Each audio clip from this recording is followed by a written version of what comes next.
আসসালামু আলাইকুম। আজ আমি দেখাবো ফ্ল্যাট লক ফ্ল্যাট বেড মেশিনে কীভাবে অ্যাবোর্ডিং টাইমিং করবেন। তো আমাদের মেশিনের মডেল হচ্ছে প্যাকাসার W500+। তো এই মেশিনে কীভাবে অ্যাবোর্ডিং করবেন এই বিষয়টা আজকে আমি পুরোপুরি ক্লিয়ার করব। আর অ্যাবোর্ডিং করার পূর্বে অবশ্যই আপনারা টাইমিং করে নেবেন, কারণ টাইমিং যদি ফাঁক থাকে তাহলে কিন্তু অ্যাবোর্ডিং বেশি দেখা যাবে। আর টাইমিং যদি হার্ড থাকে তাহলে আপনি দেখতে পারবেন যে অ্যাবোর্ডিং একবারেই নাই। এই কারণে আপনি যখন দেখবেন মেশিনে অ্যাবোর্ডিং নাই, অবশ্যই টাইমিংটা আগে চেক করে নেবেন। তো আমি টাইমিংটা চেক করে নিচ্ছি, দেখছেন আমাদের মেশিনে কিন্তু একদম টোটালি অ্যাবোর্ডিং নাই, একদম লোপারে বাইরে পড়তেছে। তো এখন এই বার্নিং মেশিনে কীভাবে অ্যাবোর্ডিং করবেন এই বিষয়টাই আজকে আপনাদের সাথে শেয়ার করব। তো আমি বারবার দেখানোর চেষ্টা করতেছি যে এই মেশিনের অ্যাবোর্ডিংটা কীরকম আছে। তো অ্যাবোর্ডিং করার জন্য এই যে পিছনে আমরা ইয়াটা খুলে নিছি, কভার খুলে নিছি। তারপরে এই যে দেখুন এখানে একটা নাট আছে, এখানে কিন্তু একটা স্ট্যান্ডার্ড মাপ আছে।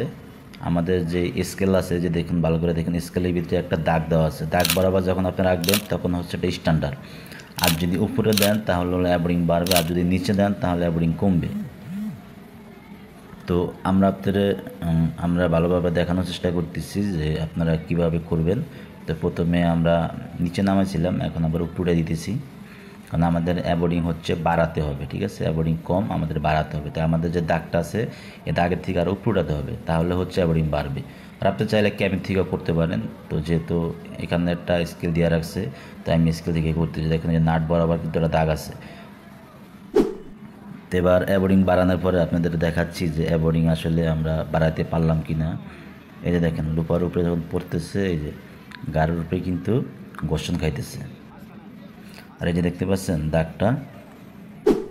এবার এই যে দেখেন অ্যাবোর্ডিং আমরা বাড়াইলাম, এটা নিডেলটা একটু মোটা, তো এই কারণে বোঝা যাচ্ছে না। কিন্তু অ্যাবোর্ডিংয়ের নিয়ম হচ্ছে কি, লুপারের 2/1 অংশে হচ্ছে নিডেল পড়ব ব্যাগে। লুপার 3 ভাগ করবেন, 3 ভাগ করার পরে 2/1 অংশে হচ্ছে নিডেলটা আপনি টাচ করবে। আর নয়তো আপনি যদি গ্যাপ রাখেন স্কিপ করা বন্ধ করতে পারবেন। তো এবার আমরা টাইমিংটা পারফেক্টভাবে টাইমিংটা করি। টাইমিংটা যখন আপনি হার্ড টাইমিং করবেন তখন কিন্তু আপনার পিছনে গ্যাপ থাকবে, অর্থাৎ অ্যাবোর্ডিং কম পাবে। আর যদি আপনি হালকা গ্যাপ রেখা টাইমিং করতে পারেন, যেরকম 0.5 এরকম যদি গ্যাপ রেখা টাইমিং করেন, তাহলে দেখবেন আপনার অ্যাবোর্ডিং সম্পূর্ণ অ্যাবোর্ডিং পাইতেছে। অনেকে কি করে, এই টাচ লাগায় টাইমিং করে। টাচ লাগায় টাইমিং করার কারণে স্কিপ আরও বেশি পড়ে, কারণ টাচ লাগায় টাইমিং করতে গেলে কিন্তু আপনার অ্যাবোর্ডিং কম পাবে। আর অ্যাবোর্ডিং কম পালে কিন্তু আপনার লুপটা ধরবে না। দেখুন আমরা কীভাবে টাইমিংটা করছি, একদম 0.05। হ্যাঁ, বাইরে নিডেল 0.05 গ্যাপ রাখবেন, এমনকি ভিতরে যে নিডেলটা আছে এই ভিতরে নিডেল 0.05 টাচ দেবেন। আর এই টাচটা আবার আপনি কী করবেন, গাঁটা দিয়ে ক্লিয়ার করে দেবেন। এই হচ্ছে আপনার টাইমিংয়ের সিস্টেম। তা আশা করি আপনারা টাইমিংটা বুঝতে পারছেন। আর এরকম ভিডিও পাওয়ার জন্য আমাদের চ্যানেলটি সাবস্ক্রাইব করে পাশেই থাকবেন। ধন্যবাদ সবাইকে।